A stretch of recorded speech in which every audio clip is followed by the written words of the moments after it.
गोकुंदा तालुका किनवट येथील महात्मा फुले विद्यालयासमोरील गेटवर उभ्या असलेल्या 15 वर्षीय विद्यार्थ्यावर 2 अनोळखी युवकांनी लोखंडी पंचेने हल्ला करून गंभीर दुखापत केल्याची धक्कादायक घटना समोर आली आहे। या प्रकरणी किनवट पोलीस ठाण्यात गुन्हा नंबर 199/2025 अन्वये भारतीय न्याय संहिता 2023 अंतर्गत कलम 118(1), 115(2), 352, 351(2) व 3(5) प्रमाणे गुन्हा दाखल करण्यात आला।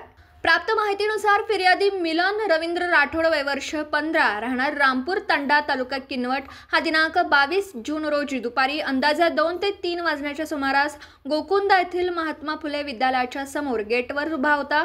दरम्यान काळ्या रंगाच्या स्प्लेंडर दुचाकीवरून आलेल्या 2 अनोळखी युवकांनी अचानकपणे फिर्यादीवर लोखंडी पंचने डोक्यावर जोरदार वार केला। या हल्ल्यात त्याच्या डोक्याला गंभीर इजा झाली असून आरोपी पळताना शिवीगाळ करत जीवे मारण्याची धमकी देऊन पसार झाला। घटनेनंतर सायंकाळी 8:30 वाजता 37 वर गुन्हा नोंदवण्यात आला असून फिर्यादी स्वतः जखमी आहे। या प्रकरणी पोलीस स्टेशन किनवटचे PSO ASI जाधव यांनी गुन्हा दाखल केला असून पुढील तपास पोलीस निरीक्षक देविदास चोपडे यांच्या मार्गदर्शनाखाली police naik beat head constable Kallale यांच्याकडे सोपवण्यात आला। या घटनेमुळे परिसरात घबराटीचं वातावरण असून आरोपींचा शोध घेण्यासाठी पोलीस तपास चोख पद्धतीने सुरू आहे। स्थानिक नागरिकांनी संबंधित माहिती असल्यास पोलीस स्टेशनशी संपर्क साधावा असं आवाहन करण्यात आलंय।